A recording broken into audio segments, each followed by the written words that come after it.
Okay. So today I am working on mounting a piece of linen to a panel for my self-portrait painting, and I figured I would just share this part of the process too. So if you've never done this, I thought I would also just run through my materials. The painting panel that I'm working on here is a 1/2 inch thick piece of sandy plywood.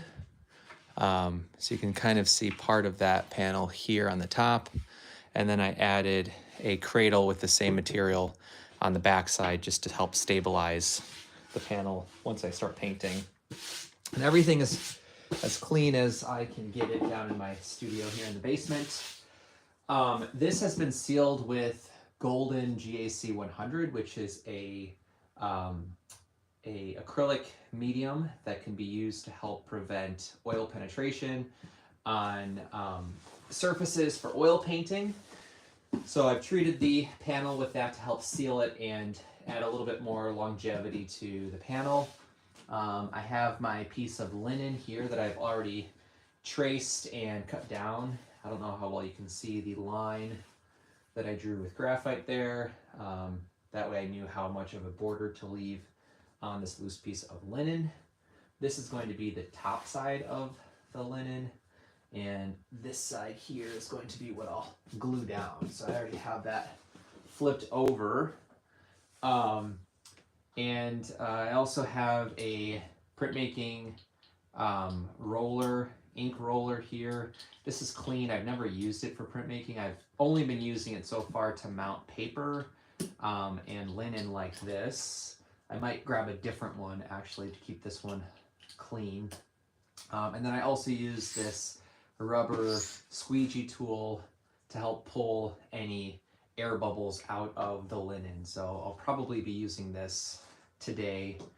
I have a cheap house painting chip brush from a hardware store. I've used this a lot for my glue. So the hair fibers have stiffened up a lot and it's not as flexible as it used to be, but this will work well enough to get the glue into the pores of the wood and to really get an even coating of my glue, which is this pH Lineco or Linico neutral pH adhesive archival glue. This is what I also use to mount paper to panels that I will hand make as well. I mentioned down in the description of this video that the size of this panel is 14 inches by 22, so it's basically two 11 by 14 inch panels put together. If you've been following my live streams for my self-portrait drawing, which looks like this, then you've been already seeing some of the progress in designing this painting.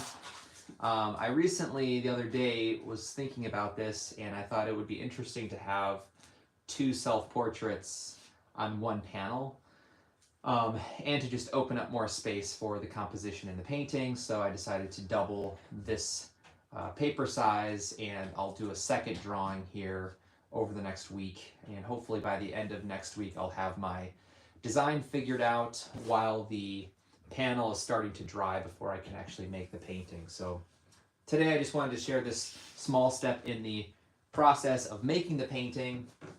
I also have my scissors that I use to cut out the linen, but I won't be using that now. But anyway, this is a small step in the whole process of making the painting, and I thought this might be helpful or interesting for those of you who have never mounted canvas to wood panels. So let's just go ahead and get started. I'm going to kind of shake up my glue a little bit. And actually what I like to do is buy the glue in like a gallon sized jug, and then I pour it into smaller containers like this one. You end up getting a lot more glue per dollar that you spend. So if you have the money and you're using a lot of glue, it can be worth buying things in bulk. So just make sure that our panel is nice and clean.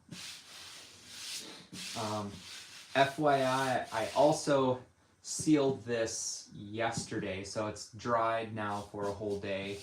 I would at least wait 1 day before mounting anything.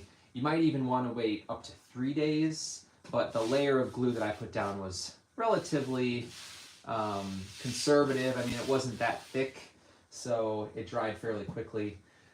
If I was going to paint and prime the wood panel without canvas or linen, I would probably do 3 different coats of the GAC 100 before priming with an acrylic and then eventually an oil primer. But since I'll be doing that same process over the linen, I figured 1 coat over the wood panel is going to be enough. So anyway, let's go ahead and get some glue on here. I'm just making sure I have everything because you don't have a lot of time when you're doing this, so I have to be pretty prepared with everything that I'll be using once the glue is on the panel. So let me just double check to make sure I have another roller.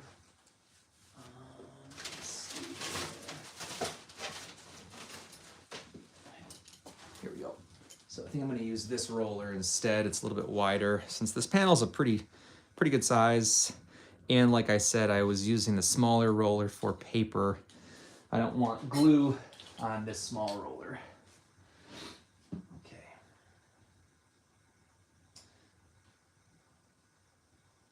There we go. So we'll start with this. Hopefully that's enough glue.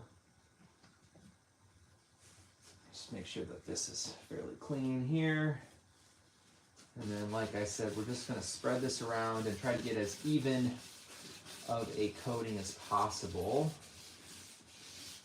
Now, I debated if I should stretch the linen over the panel and staple it. I've done that with other paintings and panels before too. However, I've run into some problems with linen more than canvas doing this, but the linen sometimes will, like the glue, or not the glue, once I stretch the linen and then I size it with GAC 100, sometimes the GAC will go through the linen and dry to the panel, and then it'll create these bubbles in the linen. So I don't want to have to worry about that, so I figured I'll just glue down linen to the panel. And the nice thing is that if there was ever a reason to remove the linen from this panel, it is doable. I think it would be pretty tedious, but it's not impossible. This glue, from what I understand, is reversible. And because it's acid-free and archival, I don't have to worry about it affecting the linen and then discoloring my painting or falling apart, whereas other glues would create those problems. So I can see with my iPad off screen that I have the live stream pulled up, so I can see if people are asking questions or leaving comments. Hello to Ethan. Thanks for commenting on the video. If anybody who's watching has a question or ideas about this process, or just want to share anything about this type of DIY step in making a painting, feel free to add that to the chat, and I can see it while the live stream is going. Okay, that looks pretty good. I'm just going to set this over here, and then we're going to carefully shake out the linen. I think what we'll do actually is set this off to the side here. I'm going to set this down.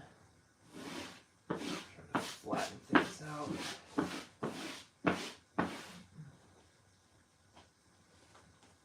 Today I'm just working on a piece of MDF in my studio. So we're going to set this down here and just gently press into the linen before we flip it over. So it looks like Pedro is asking if I size after gluing, and what about priming? Yes. Yeah, I will, Pedro. I think I'll be using GAC 100 from Golden as a sizing agent for the linen. So now I'm just using my soft rubber, which actually just started to fall apart, so I guess I'll use my roller instead. And the key here is that you really want to start from the middle and push the glue toward the outside.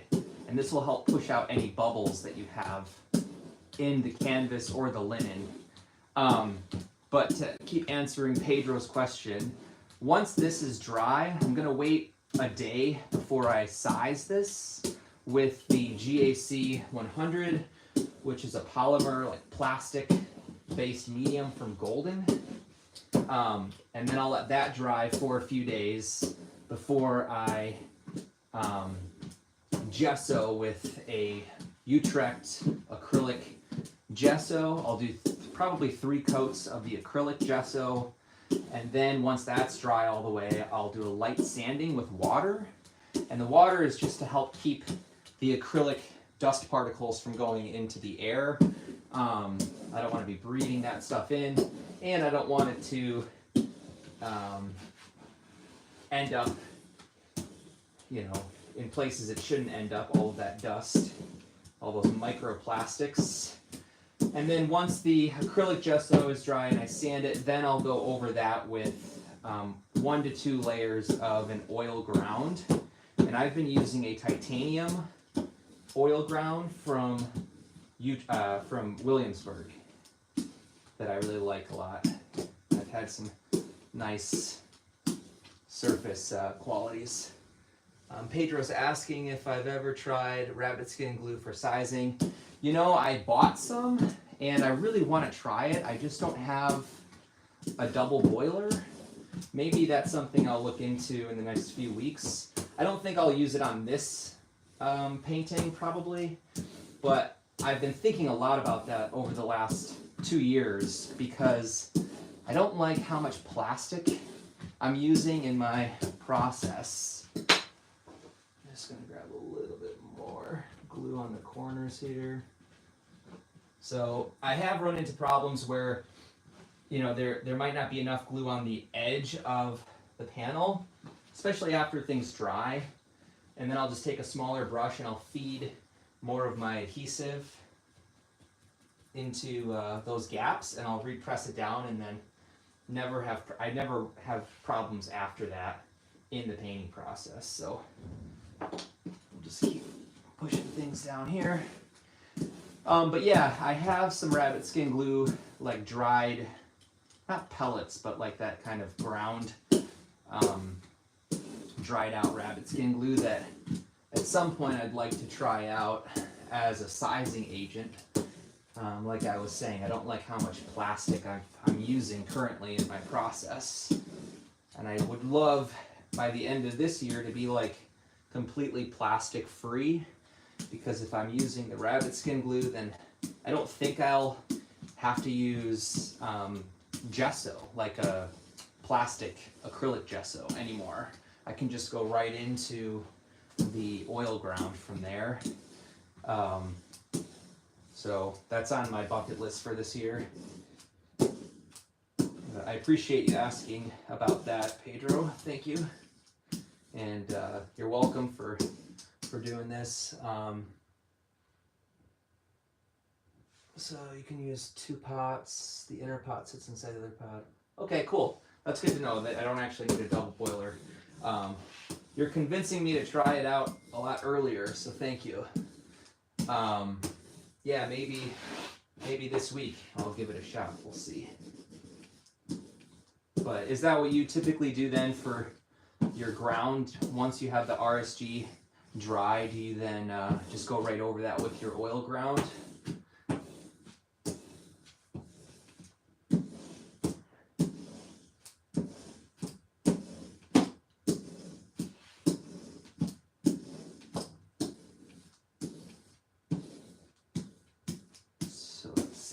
This is pretty well spread out now. I don't see any bubbles anywhere, which is good. I'm just trying to stretch things a little bit more. So as the glue here is drying, I'm able to kind of stretch out the linen, kind of like you would with a stapler if you were doing a stretched canvas.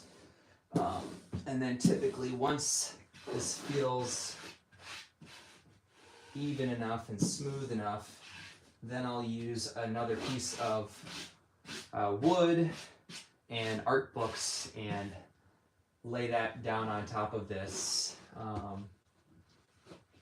And that'll help keep things nice and flat as the glue is drying all the way. So I'm going to go ahead and do that now. So I'm going to set this here. Okay, and then grab some art books.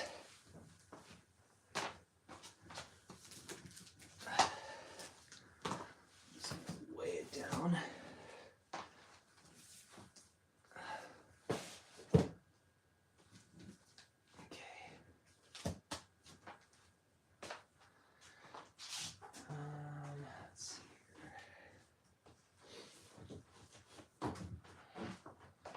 This is one of the other handy things about having a bunch of art books. Okay, I think this should be heavy enough to weigh it down as it's drying.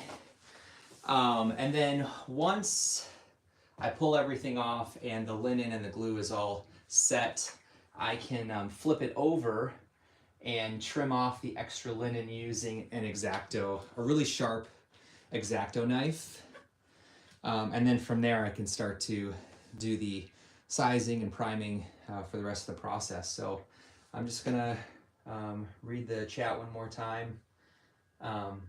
Okay, well that's good to know. Thanks so much, Pedro, for sharing your process. I'm definitely gonna consider some of these other steps. I've wondered about that, painting directly over rabbit skin glue, because I've seen artists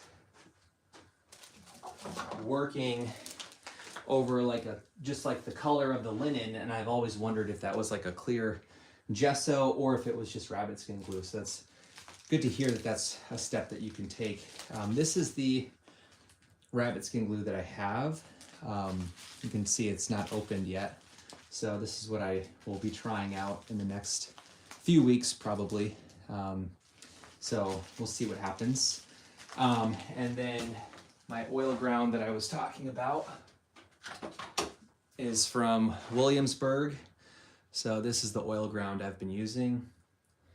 And I'm glad you like some of my art books. They're always fun to dig into for inspiration. But anyway, I think that's kind of it for this short step in my process. Thank you to everyone who watched live during the stream. If you have any comments or questions, if you're watching this after the live stream, feel free to share those with me. I'm gonna go ahead and sign off and rinse out my brush that I used. And we'll see what the schedule looks like over the next few weeks. I might be sharing some of these other steps with you if I have the time and the space, but otherwise we'll continue with the drawing process and eventually the painting process. So this painting that I'll be working on is for a juried exhibition that's local to where I live, and I've been wanting to make a self-portrait painting for a while. It's been a while since I've made one, so this show is a good motivator to get back into some more imaginative realism techniques that I haven't been employing a lot lately. So stick around to see how the painting turns out, and yeah, I'm excited to share the rest of the process. Okay, thanks again to everyone who tuned in. I'll see you in the next live stream. I might even be working on another drawing tonight. I was thinking about that. So, you know, if you're on YouTube later tonight, you might see another live stream where I'll be drawing a second self-portrait. Okay, thanks everyone. Have a nice day. Bye.